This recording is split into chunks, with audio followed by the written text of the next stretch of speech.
Good morning, and thank you so much for keeping it K24. We want to welcome you to another amazing week ahead.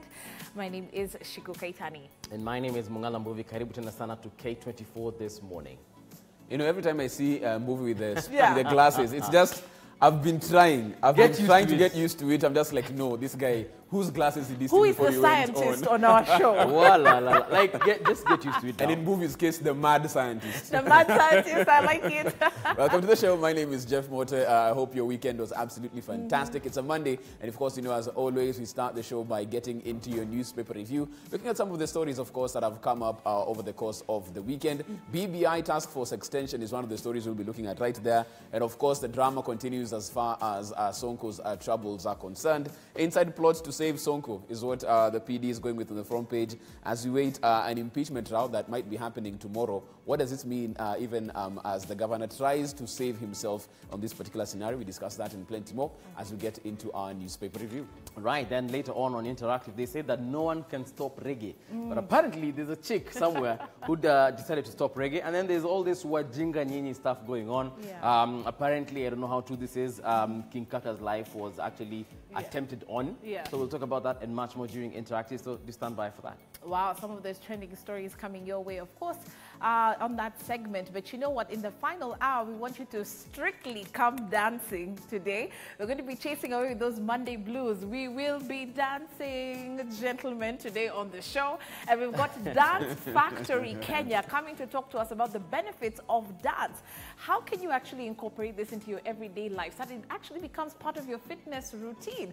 So it's not just about weights or about yoga. You know, people actually overlook how dancing can be beneficial to the body. Right. So if you're looking for a new way to work out and make sure you keep fit in the festive season, well, dance is definitely the way to go. That is coming up on the show as well. We'll also start by looking at your roads. Of course, as the weatherman had predicted, the rains ought to ease somewhat as we get into December in some parts of the country. And then from January, probably after a couple of weeks, the rains might come up. And of course, you know, the rains, the roads have a very strong correlation right there. So look at your roads. After that, get into your newspaper review. Good morning.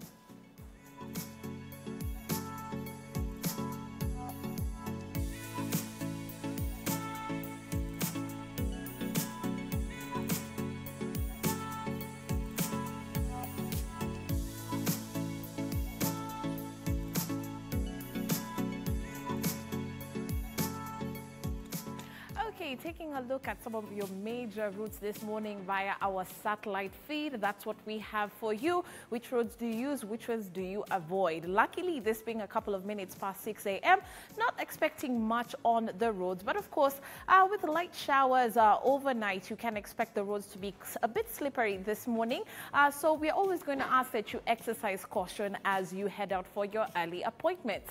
That being said, let's start off with our focal point here being the National Museum overpass. I will try and make my way very quickly over to Wayaki Way so that we can see what things are looking like for you. If you're coming from the Limuru area, coming from Loresho, and of course that Kangemi area, how are things so far for you?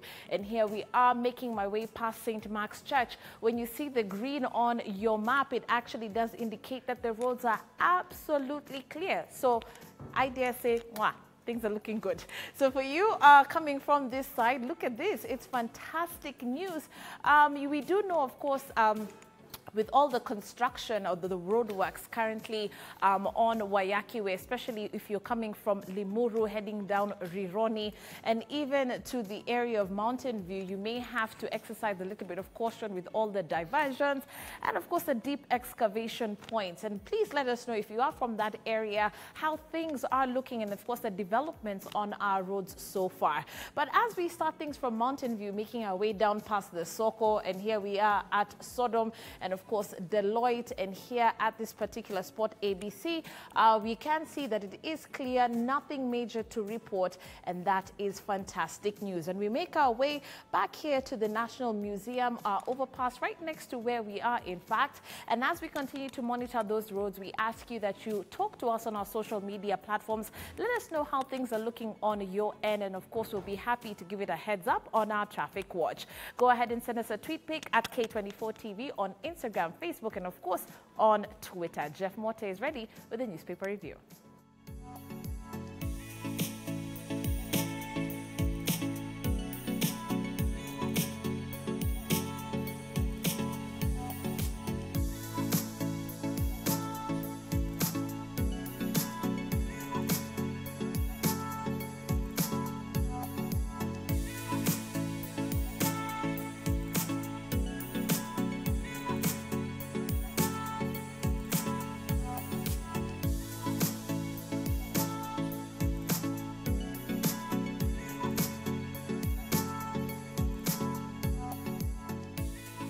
Welcome back. Now that you know how the roads are looking, as always, we jump right into the big stories of the day and look at what the news cycle is bringing you this morning.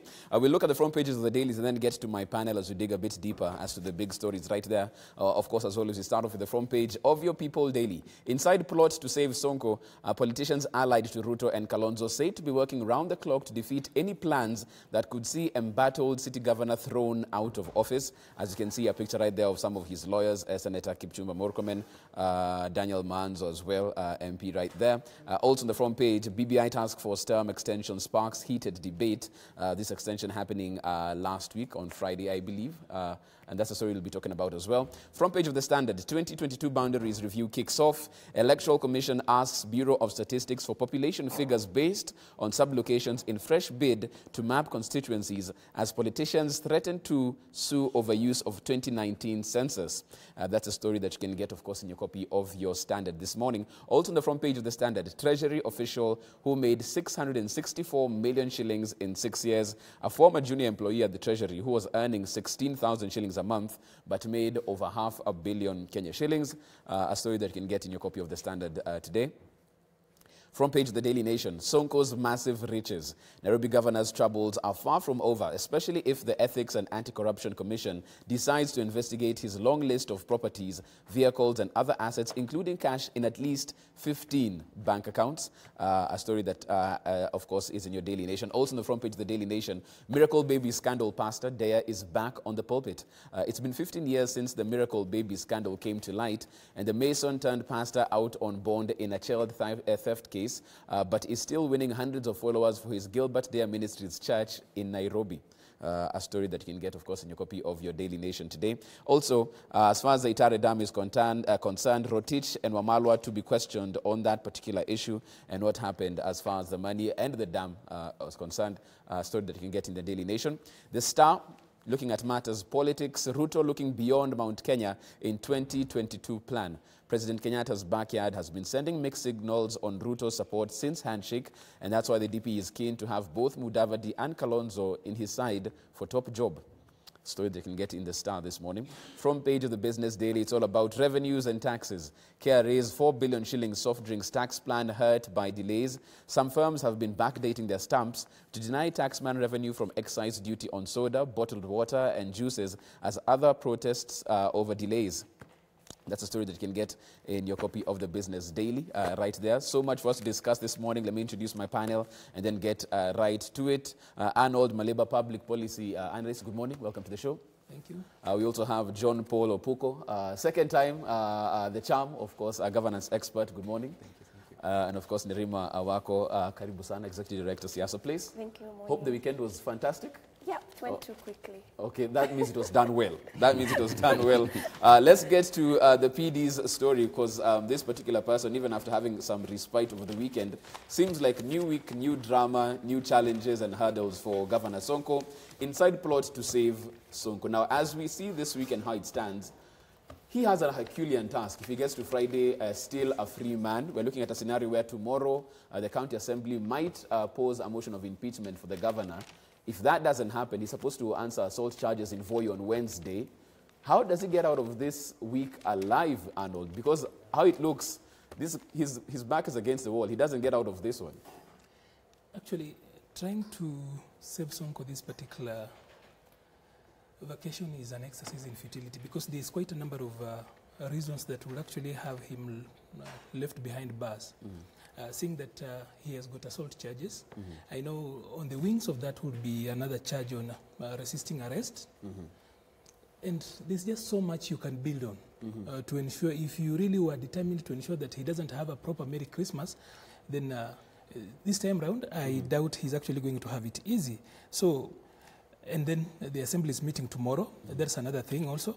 But then it goes to say exactly how leaders really think about the people they represent. That at the expense of the people of Nairobi, people are out there thinking that service delivery can go wherever it really matters, as in not so much structure exists in Nairobi. And he did it willfully, knowing too well, probably he anticipated this particular moment. If you look at how he played around, it was so much of an anticipatory bail for him to ensure that he's indispensable. Right. But then from where we are, if people are going to work hard to ensure that they keep him around, they can only do that on one condition, at the expense of the people of Nairobi. And it's so sad that people out there would rather save a man but bring down a city. John, let me come to you, because we're looking at a scenario where this might be on the floor of the assembly tomorrow. But does the assembly have the spine to actually impeach a governor, not any governor, Sonko, this Nairobi County Assembly as constituted? Thank you. I think Sonko's chances are minimal. I know the county assembly is supposed to meet, but again, as I said here earlier, this is a political process. And despite having the court case going on, I doubt the president might come on his defense. It is not very clear, because you see, we are in a situation where, to me, I don't want to take Sonko as an individual. I take Jubilee as a party, because Jubilee as one was failed the country, because Sonko was their candidate. He's been there for almost 3 years. And the way Anola said, this is something that I think his advisors, by then, they did so good, because they knew what was doing. But again, the chickens have come home to roost. You see, everything is now not working for him with the fresh charges, assault charges. We are not sure if the speaker will be having a special sitting. But I also want to talk, I don't know why the Senate is not flexing its muscle, because, you know, as a Senate, they need now to come out and say, hey, the county is safe, we are here to safeguard the county, so don't worry, everything is working on well. Well, you have the leader of majority of the Senate as counsel for Sonko. You see, that's where, again, okay, legally there's no problem with him. But you see, we go now with the moral, what you call the moral values. But I think it might not find itself in the Senate. But again, the way I said, Sonko's chances are minimal.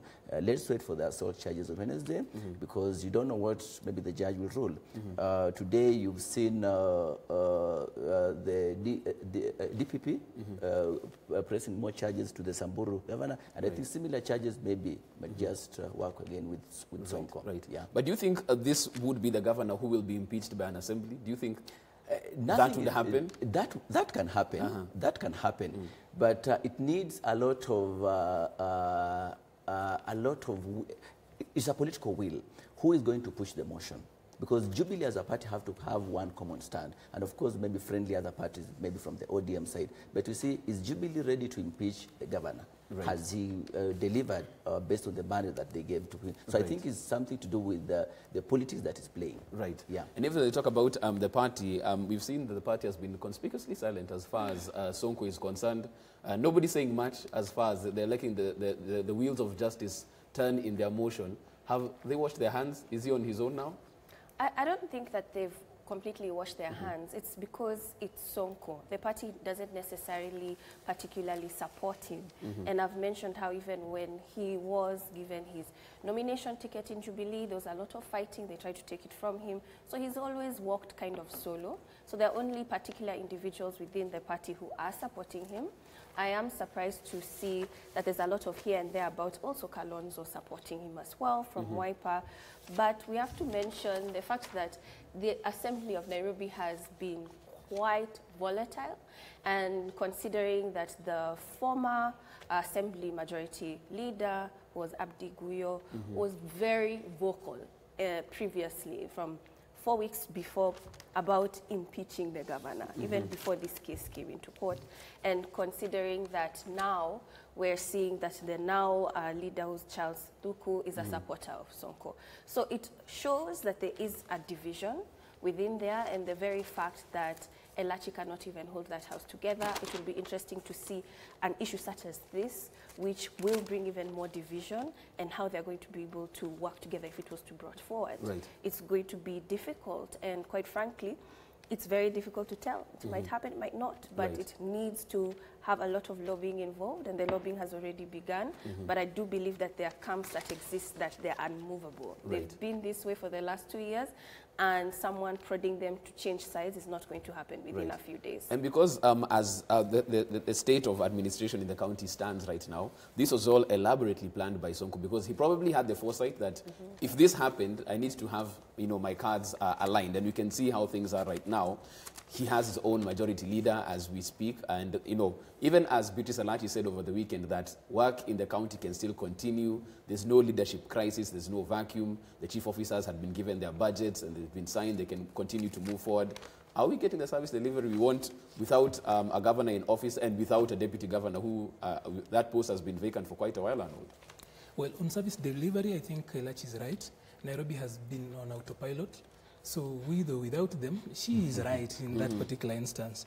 Because Nairobi runs like, you know, we are people left to God and our own designs. It's one of those counties actually that for the last 7 years doesn't really feel the effect of devolution as it were. We still feel like we are still under Kanjo in the days of old. So we really do not feel devolution the way you would feel it in other places. So I think on the other bit of it, when she speaks about a vacuum, there's always been a vacuum in Nairobi. The county assembly has never had a backbone to do its work. That's a vacuum they've left in the county assembly, or rather in the county.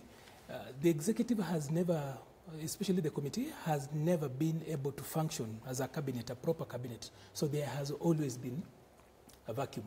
We do not have a deputy governor who left some times back. That is a vacuum that has been there. And then we have got a governor who rules by fiat, who's doing literally even the work of junior officers. That also speaks to a vacuum that exists, that he has crumbled all the system and the structures, and that he's the only person who is supposed to appear to be working. He fires and sacks everyone. He shows up at every scene. So everything is about him. That shows a system that is actually fractured. So there is a lot of vacuum in Nairobi. And if you had a proper citizenry in the city, this nonsense should have stopped a long time ago. So I still do not believe that there is no crisis. There is. Immediately we elected Sonko, that was a crisis. Because we have always hoped from one crisis to another. There is no single day you have had the executive committee completely constituted. Chief officers are never in office for long. There are people who are still on suspension. Others are sent on suspension while you are still on another suspension. There's, the morale by the workers is actually way, way, way low. So we just don't know, and he keeps on shifting a lot of things. So Nairobi is constantly on a crisis mode. That is why, by the way, we don't feel anything after what has happened, because we have been here before even the court acted. We've been here before DPP acted. So, as in, we have almost accustomed ourselves to living in a crisis mode. But then on the flip side, is that good going forward? No. I think it is time that probably the president invoked Article 192, and we probably moved in and looked at Article 125 of the County Governments Act. Because the way it is in the long run, the city is actually being hurt. The structures are not functional, as it were. But then there will be always arguments here and there. I think it's time the president actually showed his mettle. I saw you asking him if the president will save, come to Sonko's rescue. And that then brings a rumor that has been there, that it's the president or the people around the president who paid his bail. That is one thing he actually, State House needs to come out and speak to it strongly. Because, you know, it's one thing to come out and look like you're very annoyed because some two senators showed up in defense of somebody. And then it's another thing entirely for it to be said that you actually came in and paid bail. So who are you playing? So that is one thing they really need to come out and actually just state clearly. Did they pay, or are they committed towards this war against corruption or not? Right. And it's a key question we're talking about, because Sonko is definitely the man of the moment. But you look at the PD's front page, you also look at the Daily Nation's front page, Sonko's massive riches. And the explanation to that particular headline is what makes people wonder even more. Nairobi's governor's troubles are far from over, especially if the Ethics and Anti-Corruption Commission decides to investigate his long list of properties. Why would they decide to do that now? Wasn't that their job from the very beginning? Before he got any certification, shouldn't they have gone through his list of properties and his bank and his 15 bank accounts? That really isn't secret. We've known that he's had many bank accounts for quite a while. Why are they doing this now? And if they're doing this now, it means they've been sleeping on the job for quite a while. John. I think when I said, this is similar to what you are saying with the BBI, and I like to use the word script, because Sonko was a Jubilee candidate. The question that we need to ask ourselves is, was he the preferred Jubilee candidate? Did he push his way to get the ticket? If that is so, what mechanisms were put in? Because there's also a rumor that has been going on that even the good conduct, someone for the State House, and they cleared the good because you cannot vie such on such a seat if you have maybe a criminal record. So did they do this thorough research? You see, so I think with the DCI coming to investigate, because the good conduct I think comes from these people. They are the ones who cleared Sonko. So for them coming again saying they want to investigate his massive wealth and where did he get this acquired wealth in a span of maybe 4 or 5 years, to me I think is not fair enough for Sonko. I'm not supporting where his riches have come from, but I think to me they also need to be sincere, because Sonko is not different from our politicians. Because I was just you just read someone from the KRA who is earning maybe I don't know how much, 16,000. But you see, when you go to his bank account, and most of these people, again, don't even put money in the bank account. See, some of them even will put money in their houses. So with the Sonko's predicament, I think, I'm not sure if he was the preferred Jubilee candidate. To me, I feel he's a person who was very smart, witty, who outsmarted all these people, because I know Sakaja was also vying for the same seat. So if you put Sakaja and Sonko and you put them in a weighing scale, I think it's just fair enough for a person, for a sane voter to go for Sakaja. But Sonko was smart enough to know where his cards are, how to get the main voter, because he knew where the votes are coming from, and he knew how to amass all the people around him. Right. Yes. Right. Yes, and yes. For some people talking about the fact that, okay, now that we are where we are, Nerima, if we go back and try and see where the rain started beating us, who caused and created the Sonko that we have? Some people are saying we go and look at the political parties. That's where it all began. Because by the time he's vying on a NARC Kenya ticket or a Jubilee ticket, clearly as a leader of the party, you should know the people who are representing your party. You should have done some due diligence to understand if he has a criminal record, and if you're still comfortable with him fronting him for the governor's seat. So should you be taking this all the way to the president as the leader of Jubilee? How did you have somebody from your party who did not hide the fact that he had been to Shimo Latewa, and yet you wanted him to be a governor of the biggest county? And even the most scary thing, I guess, about Sonko is the fact that he's always been open about it. It's never been a secret. To the point where, it's almost as though, you know, when you talk to youth a lot, they actually view him as a role model. And even his political style, he was lying on roads, climbing on fences. I mean, we have seen him rise up politically in his very same manner. And I remember when he first mentioned that he wanted to vie for governor, there were conversations as to whether he would change. Would he change his personality? And then for a brief period, he was in suits, a little bit trying to calm down. A lot of people had this notion that now that he has Igade, he'll have to tone down on the way he behaves. But then the real Sonko just came right back out, because that's the way his personality is. But political parties do have a responsibility in terms of the candidates that they front. But in this country, we do not follow through with that, including what candidates say at rallies. I believe that they should be held accountable, because sometimes even when we have campaigns, when we're going into an election, we hear candidates saying particular things that can actually create emotions and create tension that are tribal. And we're talking about ethnicity being an issue in our country and tribalism when we're trying to talk about national cohesion. But we see particular individuals just getting a slap on the wrist or not getting anything at all. So I'm not surprised that we're here right now, that now we're questioning how did he get here so fast. And to be frank with you, seeing the amount of property that he owns is shocking to me. And I don't think that people are seeing that as an issue, because when you see how much he owns, people are like, but politicians own most of these things. When we talk about malls and real estates and car dealerships, they are owned by politicians. Right. So if you want to start with one, why don't we just go all the way with all of them instead of just saying that it's this particular one? Because what he's doing has been practiced for decades. Right. And that's how a lot of them are accumulating their wealth. And so it's a question on whether the kind of systems that the president has pushed forward, which was declaration of wealth, what is the point of that? As much as now we know you own this much, and then we know the process of what you own, then what? We know that the Kibaki administration started it, but then we're back to the same square where there's no follow-through or anything of that matter.